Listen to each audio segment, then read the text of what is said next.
Maryland basketball misses another opportunity.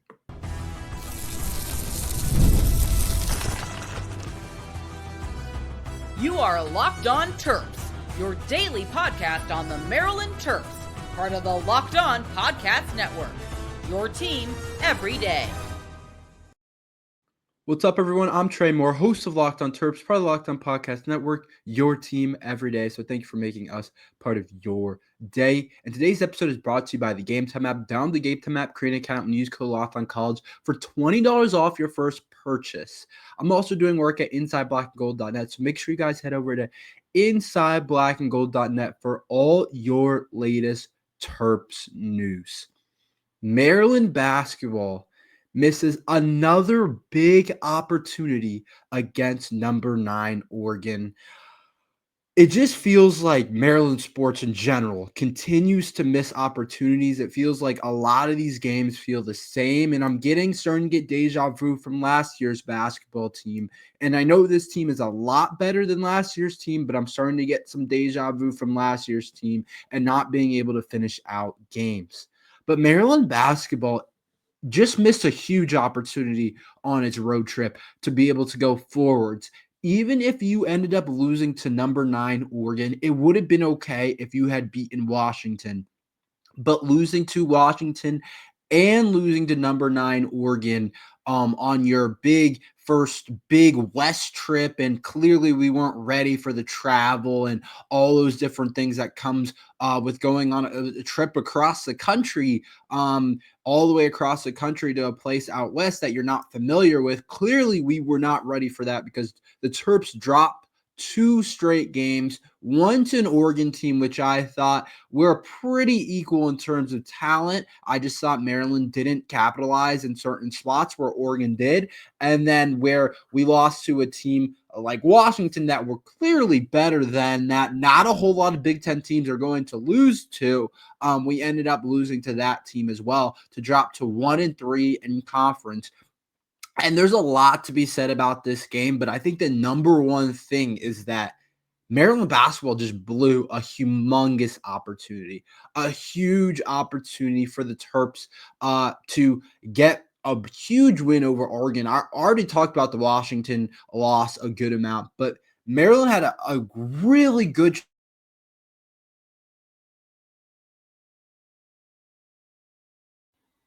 They had a huge opportunity to kind of get that bad taste out of their mouth, to put a huge resume builder on their resume in terms of March Madness, in terms of being ranked, getting another Big Ten win against number 9 Oregon, and they blew it.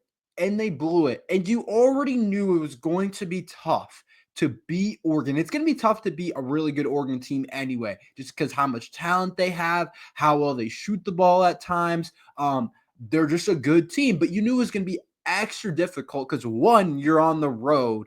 2, it's your second road game. You haven't been home in a while. You've been on the road for a long time.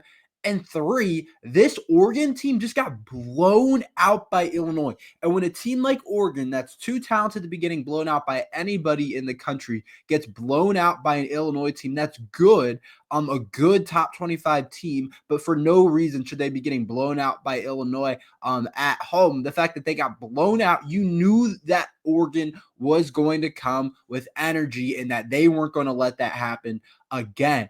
And you just missed an opportunity where Maryland had control of the game, a lot of the game. There was a time where we had to come back where we went down by 9 when Oregon went on a run, but Maryland had control for for the entire first half. And then later on in the game, we had control, and they just can't figure out a way to take advantage of an opportunity. And the Terps dropped to 1-3 in conference play, which is really tough. 2-2 in conference play is a lot different than 1-3 in conference play. And I don't think this Maryland team should be a team that teeters on barely making the Big Ten tournament. But let me remind you, there's no automatic bids this year to the Big Ten tournament. There's not every team makes it. I know that's how it's been in the past. There's a cutoff with more teams in the Big Ten. They had to make a cutoff, which I'm totally fine with because it makes some of these regular season games feel more valuable. Obviously, last year, it would be really hard to win it if you were one of the lower seeds because of how they did the buys and everything. But this year, you won't even make it. And if Maryland basketball can't find a way to turn it around and has that much of a disappointing year, I'm not ready to go there, but has that much of a disappointing year, then that would honestly suck. Because this team is too talented, too many solid players to not be at least a middle of the pack team in the Big Ten. I thought we could be a top 3, top 4 team in the Big Ten, but clearly that's coming not to be true. But we're way too talented to be a bottom Big Ten team. We just are. And you can't continue every single game. We can't go back and say Maryland basketball missed an opportunity there. They missed an opportunity against Washington. You'll just end up missing too many chances to solidify yourself in the tournament. It's just what it is. And you're just going to end up not making it to the dance. You're just not. And you just can't continue to lose these types of games where you're up at half. Maryland was up, 45-42 at the half. It looked like a game that we could win. It looked like a game we had control of. Even later on in the game, there was a point with about, 5 minutes left where it felt like Maryland could have won and felt like Maryland had a really good opportunity to win the game where we were up by a couple of points, and then we just can't finish. We can't finish. And then Kevin Willard's going to have to figure this out. We don't have anything late in games that is letting us win games. We just don't.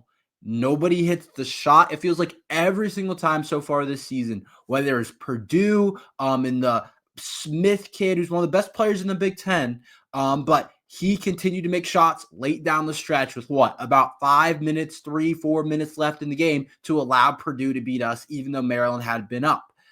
Same thing that happened against Marquette. Marquette just made more shots down the stretch. Oregon, they hit that 3 down the stretch that allowed them to go up by 3. And from that point on, Maryland's just not comfortable in that spot to be able to win a game. So I don't know what you have to fix exactly. I think there's a couple of different problems.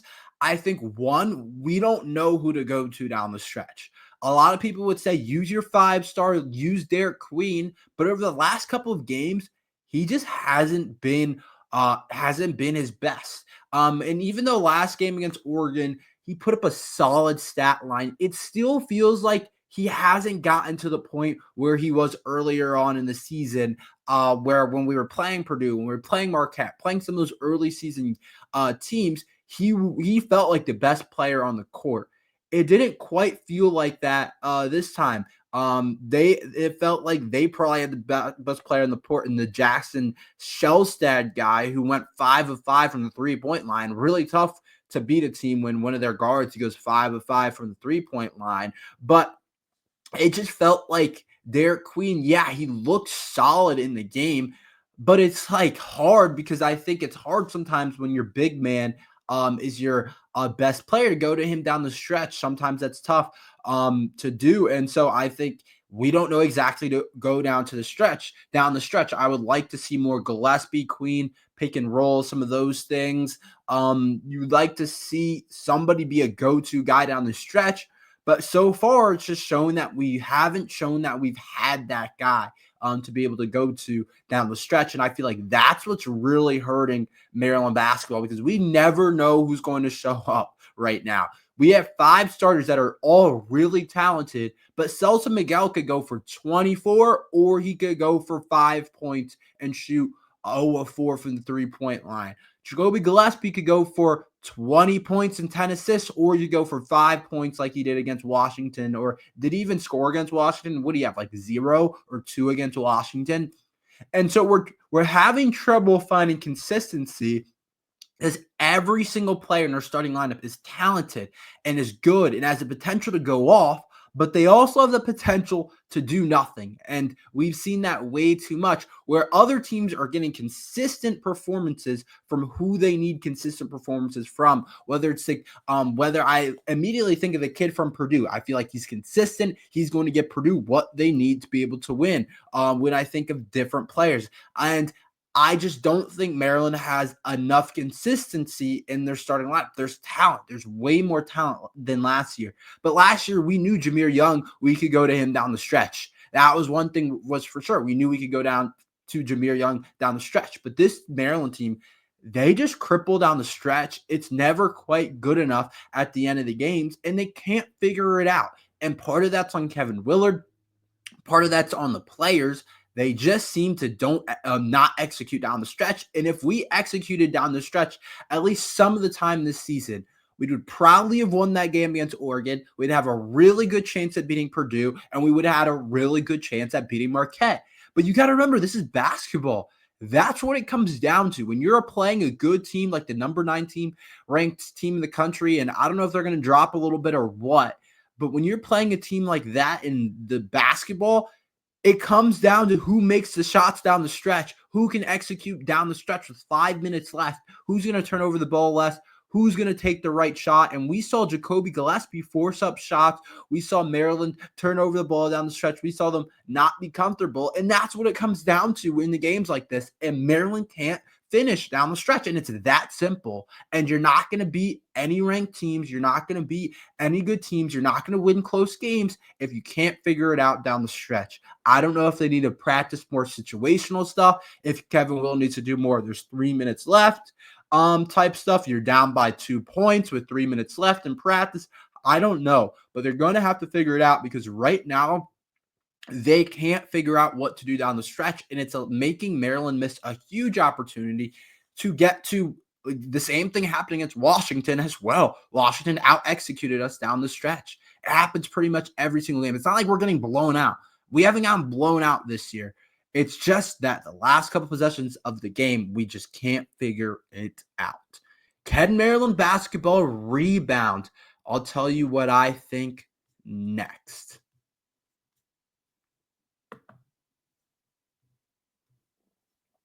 Attending the new 12-team college football playoff games is an incredible experience that brings fans together like never before.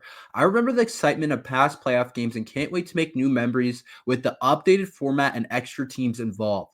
Gametime has new features called Gametime Picks that makes getting tickets for events even easier. It filters out the fluff to show you only incredible deals on great seats so you don't have to waste time searching through thousands of tickets. Recently, I used Gametime Picks to find tickets for upcoming games. Browsing through the deals was a breeze, and I found great value for all kinds of seats around the venue. The super deal in particular stood out as the best value for the event. I love that I could see the seat views before buying, and that the app shows the total cost up front with no surprise fees at checkout. Plus, the on-time ticket delivery and lowest price guaranteed gave complete peace of mind. Take the guesswork out on buying tickets with Gametime. Download the Gametime app, create an account, and use code LOCKEDONCollege for $20 off your first purchase. Terms apply. Again, create an account and redeem code LOCKEDONCollege for $20 off. Download the Gametime app today. Lowest last-minute tickets, lowest price guaranteed.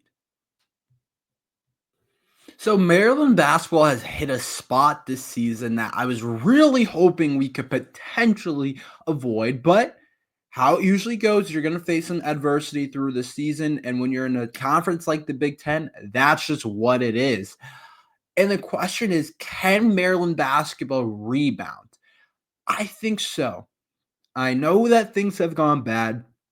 I know that it feels like we're in a way worse spot than we were just on Monday. On Monday, we were ranked 26 in the polls. Bracketology had us in the tournament. All these different things, and then bang, we lost 2 games in a row. But the beauty in college basketball is you can lose a couple games here or there. You just have to rebound, and you have to figure out ways to get big wins. And Maryland's lucky enough to be in a conference that there's plenty more big wins to get. There's plenty more teams that Maryland can play that can improve their resume, that can put them in a good spot. There's still plenty of good wins to get out there. And there's a big one on Friday against UCLA. That will be a big deal for Maryland basketball if they're able to get that win, because if we look at it, there's not unlimited opportunities. There's still opportunities, but there's definitely not unlimited ones. You still have Michigan State, the ranked teams right now, Michigan State, Illinois, UCLA.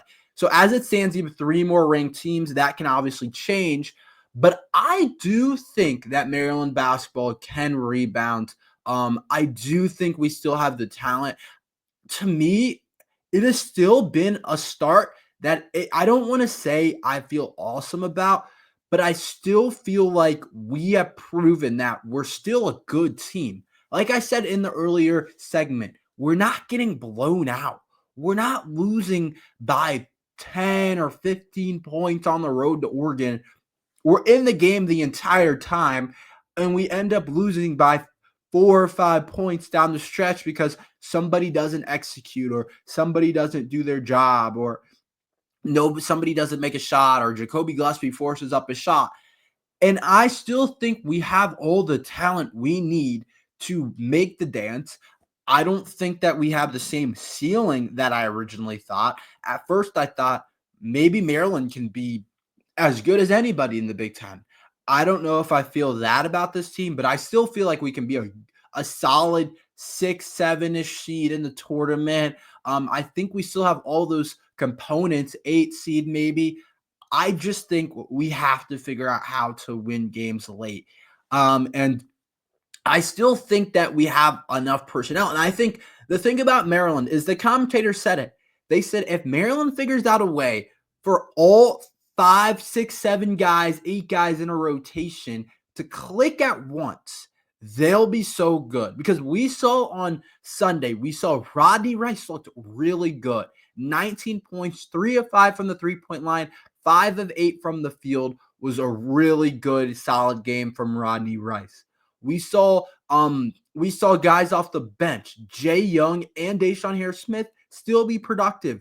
Jay Young hit 2 of 2 from the 3-point line, 3 of 3 from the field, 8 points in only 12 minutes of play. Deshaun Harris-Smith, 2 of 3 from the field, hit a big mid-range shot.